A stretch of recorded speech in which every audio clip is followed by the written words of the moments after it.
Welcome to SciTech Culture with Steve Kern and Ben Warner, where we examine science, technology and culture in the 21st century. Visit our website at scitechculture.com. Hello and welcome to SciTech Culture. My name is Ben Warner and I'm joined once again by my good friend and colleague Steve Kern. How are you today, Steve? Episode 150, so another milestone to check off the list, and it's a good thing that we're talking about creativity online. I mean, I guess that's what we're doing now. We're not doing it anonymously, of course, but we're going to end up talking about anonymous creativity. But it's good to get to episode 150 after all these years of doing it. It is. It's good. Probably a great achievement if we do claim that ourselves. Yeah, absolutely. You get there in the end, I guess. And as I recall, I think we're 28 episodes away, or no, 29 episodes away from eclipsing our previous podcast. So there you go. That's another one. That's another one to aim for sometime next year, probably. Very good. Okay, look forward to it. All right. So I was browsing. Actually, a friend sent through this link first, but and then I started delving into it a lot more. There's a user on Reddit who goes by Poem For Your Sprog, who she, whoever it is, basically responds to comments with they developed a bit of a popularity, I should say, because if you go and read them, they actually are pretty good, like just from a poetry perspective. And in reading some of them, it was just kind of interesting. So, for instance, there was one that I came across, about not getting presents at Christmas time, and or Santa not giving people presents. And so the response that he wrote was, "They gathered together with wishes before, they gathered with hopes and ambitions and more. They gathered with dreams in the soft falling snow and prayed up to Santa, who said to them no." And I was like, well, that's it. Yeah, like good poetry, it's meant to. Oh, okay. Yeah, that's probably fair, actually. But it's interesting that, people are like Reddit, as you know, is like a commenting forum. You get people like exchanging ideas and interacting back and forth. And, you get this, like a form of creative expression, and you'd almost, given the talent, I guess, that's involved here, they'd almost do well if they, got it published officially or anything like that. But they're perfectly happy to just, sit on those subreddits and forums and stuff and respond to stuff. And I think that's actually a new. Do you reckon that's a new thing? Well, when I say new thing, it's probably been around for a couple of years, people doing it, but new in the context of creative expression over, so many decades and whatnot. This is not something that would have been available that long ago, even that long ago. It's a nice trend, put it that way. Considering all the vitriol and diatribe that we see in the comment section, it's lovely to see something that's, a little bit thoughtful and a little bit clever. And, it's interesting to see. I don't know if it'll be a trend for long. I mean, I think we all remember that Twitter started as a really witty platform. You have a look at it now, and it's just a cesspool. Common denominator. Yeah, exactly. But I guess at least on Reddit, you got the ability to write more. In that sense, and it's not that Reddit wouldn't have necessarily some negativity flying around. It's just that, I guess, from what you were saying, or what we've said before in the past about how it's kind of monitored and how the users kind of, how would you put it? Downvote that negativity should it start coming up, when they're not going to. It's like they're calling them. It's interesting how they call users out that way. Yeah, well, Reddit has a special culture. I think there's no doubt about that, and it's very interesting because I think if you go to a lot of the news sites and you look at the commentary, and these are the traditional media news sites, but you look at the commentary, and the commentary is really quite awful. And yet, you got a place like Reddit where the culture just promotes a better kind of commentary. And in this case, creativity, which is fantastic. I think it says a lot for the world and the way that people use internet. Just on a side tangent there, when you were mentioning that the culture of Reddit, like how that can kind of occur on that particular forum, website, interchange, that sort of thing, how it can develop that way somehow. Do you think that was just an organic thing, or is it just luck that that sort of sprung out for that forum? And then you mentioned Twitter before, which has devolved into a cesspool of negativity and stupidity. It's interesting that it's kind of developed that way. Well, Reddit's been around for a long time. I'm not 100% sure of its history, but it's been around for a long time, and it's web-based, so it's browser-based. And I think that that's the difference in culture. For those of us old enough to remember being on the internet 30 years ago, it was a small group of select people, usually user groups and stuff. University or college, and it just seemed to have a much higher level of social interaction than we see on the internet in general now. Yeah. And I think Reddit's roots come from that sort of internet society, and not the modern internet society, which just lets anyone have a voice, typically anonymously, and really just use it just to cut other people down.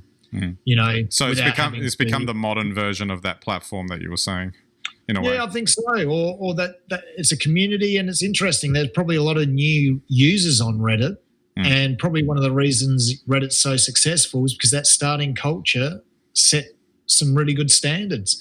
What I'm really surprised about is if you look at, as I say, traditional media sites, it doesn't matter what their sort of political leanings are, the commentaries are really, really base. And it's kind of counterintuitive, because you would have thought, if you look back 20 years ago and the way letters to the editor were written, or even traditionally if you go back 100 years, they were, meant to be educated letters, educated outrage, but always polite and, I guess based on maybe some sort of fact, whereas now they're just a complete abomination. They're just people spewing out like their beef. Yeah, exactly. And on the news front, which as a converse point, like that, you go onto, I had it recommended, go onto Reddit on some of the news news areas. If you want to, like the latest breaking news story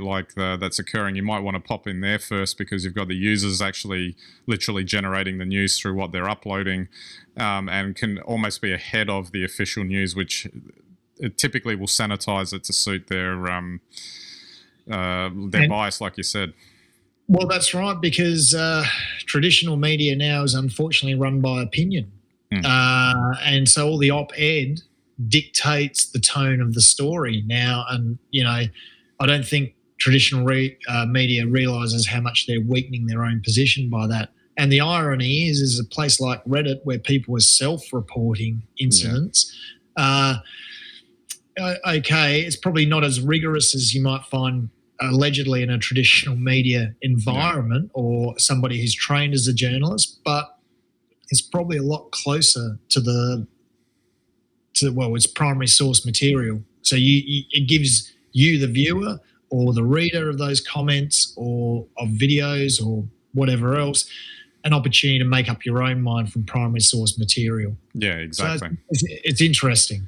So just going back to the expression of creativity, I guess, through a forum like this, what I found the most interesting of all is, if you were to think about creative expression before, if you were wanting to get it out to a lot of people, you kind of had to not become famous, but you had to put yourself onto a platform to be literally seen by people in a way that would identify you, the person, with that material, whereas this allows you to express whatever you want in a forum that if you don't want to out yourself and who you are and all that sort of thing, you could become sort of famous in a wave from the work only, as opposed to you as the person, and tying it to that, which I actually find quite a fascinating change in a way. It's like if you hear like creative types that maybe they stay at home in their room and just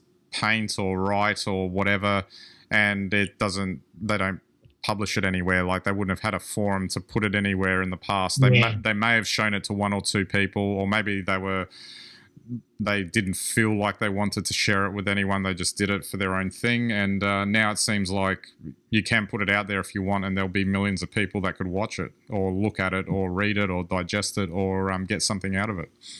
Well, that's right. And I think that's still one of the beauties of the internet, is that sort of democratization. I mean, sorry to lower the tone, but you even think of some of the funny YouTube videos you've seen that are actually quite creative and thoughtful.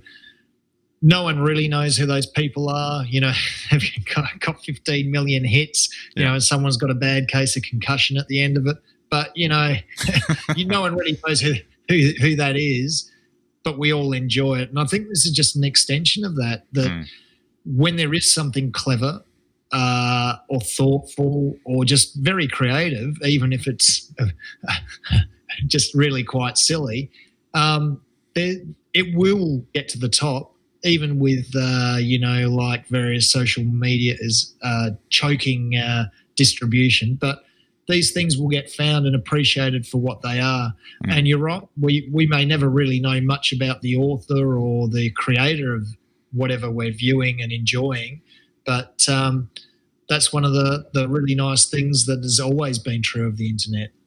I kind of like that idea that, you know, you can sort of quietly sit at home and put something out there, and then heaps of people love it, and it's like it takes the ego out of the equation. You know, like you can just get your satisfaction from knowing that so many people are enjoying what you're doing, even if they don't necessarily know who you are.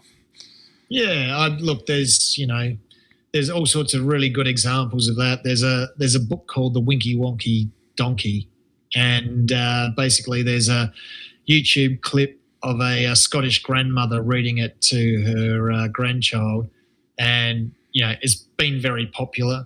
But that's a great example of it. So you know, you just wonder about these sorts of things, whether they're commentary that is turned into poetry, whether they're people taking videos, whether they're people composing something and just putting it up on the internet for others to enjoy, making videos, all of those things.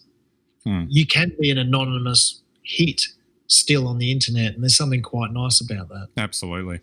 I did just want to finish off quickly with one last poem from the subject of our discussion today. This was written in response to ICU workers, and who, despite their best efforts, are not always able to save every patient. And he wrote, "You'll weather the wind and the rain and the rough, and sometimes you'll try, but it won't be enough. You did what you could, but it's not up to you. You did what you could, and that's all you can do." Wow, that's great. So yeah, it's awesome, and I know I'll be sort of maybe doing a bit more reading and seeing what else is running around out there in terms of what's written. So yeah, I guess just as a final thought, I'm interested in exploring this sort of stuff just from maybe from a fatigue aspect of going through the traditional forms of getting your, you know, entertainment, media, whatever you want to call it, because this sort of thing has a more individualized expression to it that, you know, the corporate mentality just can't, you know, feed into the big stuff that you see these days. So true, so true. And, you know, once again, it's the good of the internet versus the usual of the internet. Yeah, exactly. All right, we'll wrap it up there. Obviously, episode 150, hopefully we'll get another 150 out before long. We'll see how we go before we go old and grey and stuff. But we'll see how we go with that too. All right, so don't forget our website, scitechculture.com. You can get all of our links and content there. You can subscribe to our YouTube, Vimeo, and RSS feeds, and we've got our blogs, etc. on the website, and we greatly appreciate your visits there. All right, so that's it for this episode. We'll catch you next time.